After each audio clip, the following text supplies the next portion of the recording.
తప్పు కర్రది కాదు, నాదే. ఎందుకంటే నేనే దీంతో నా చేతి మీద కుట్టుకున్నాను.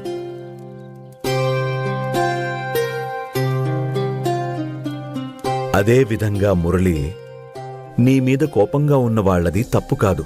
నువ్వు వాళ్ల పనిని నిరాకరించినందుకు నీ మీద వాళ్లకి కోపంగా లేదు.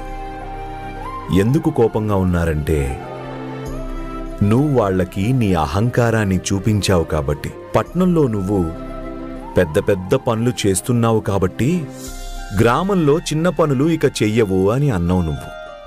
మురళి, నీకెప్పుడూ కూడా పని ఇచ్చేవాళ్ళని నువ్వు నీ అహంకారంతో బాధ పెట్టావు. అహంకారం ఎంత ప్రమాదకరమైందంటే అది మనిషిని పూర్తిగా విఫలమయ్యేలాగా చేస్తుంది. తను ఎంతో గొప్ప పని చేస్తున్నాడని అనుకుంటాడు, కానీ తనకు అస్సలు అర్థం కాదు తన అహంకారం వల్ల ఎంతో దిగజారిపోతున్నాడని. అహంకారం మనిషిని గొప్పవాణ్ణి చెయ్యదు, నిజానికి తక్కువ చేస్తుంది.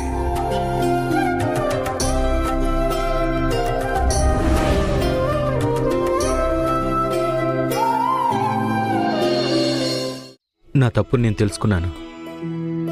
అసలు విషయం ఏంటంటే నాకిప్పుడు డబ్బులకి చాలా ఇబ్బందిగా ఉంది.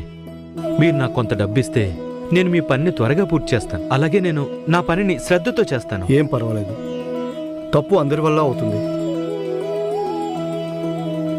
ఇదిగో ఈ డబ్బులు తీసుకో. రేపటి నుండి నువ్వు పనికొచ్చేయి. ధన్యవాదాలు భగవాన్ దాస్ గారు, చాలా చాలా ధన్యవాదాలు. నేను రేపటి నుంచి పనికొస్తాను.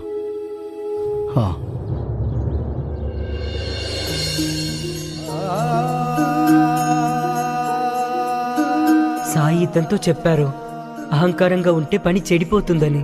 ఇవాళ ఉదయం నగల వ్యాపారి దగ్గర అహంకారం నా పనిని చెడగొట్టింది.